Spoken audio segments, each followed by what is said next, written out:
Here is my presentation, and my instructors are David and Hart.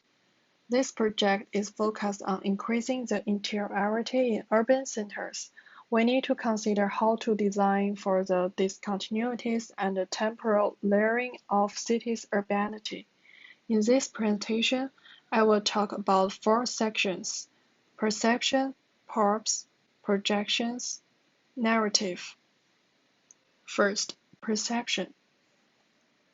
We focus on case study projects in New York City, Hong Kong, and Singapore, each focused on urban density and with an emphasis on housing.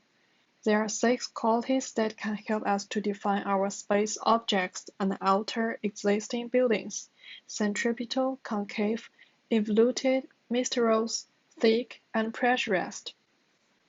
With the development of urbanization, the height of modern buildings increased gradually, which brings more and more pressure to the city.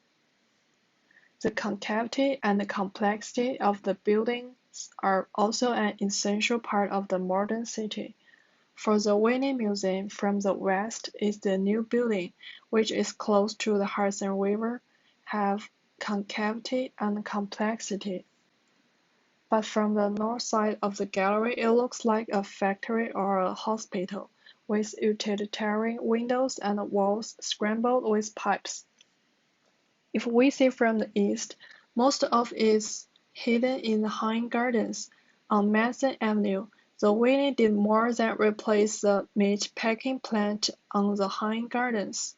It became a cultural bellwether for the New York City, a shift that turned the urban social landscape. Second, existing case.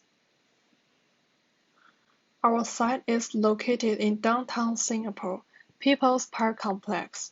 This building is a large mixed-use development conceived as a new core of the entire urban core.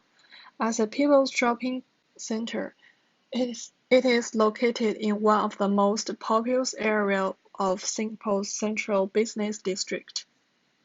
The building's main tower accommodates apartments of all sizes, while access to these platforms is separate from shopping center on the podium.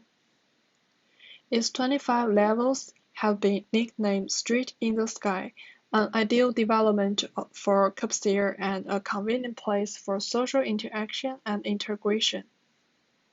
The massing process consists of different thickness and width on top of the building, 5 green columns extended to the top. The negative space created by removing some of the inverted funnel shape, that's object space. In this diagram, the yellow part is a positive space and the pink part is a negative space. It was those 2 spaces that came together to form my final project. There are several clipping plans of this project. The inner place is different when they're at different heights. There are the section of the space object from which we can see the stepped void space. Third, projection. The montage is cutting from different depth facades.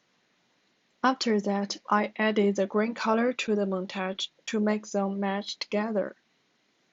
From this diagram, we can see the montage is gridded, which was inspired by the photo of a famous German photographer, Andreas Gursky.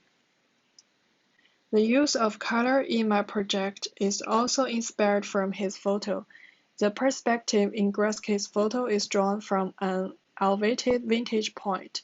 It's also a good way to present my project from this perspective. Trippage. The trippage is 3 different perspectives from far to close. The first shot is a bird view, which we can see the general shape of the building and its relationship to the surroundings. And the second shot is showing the front and side view of the building as well as a negative space. The third shot shows the material depth and the spatial relationships of the space object at a close look.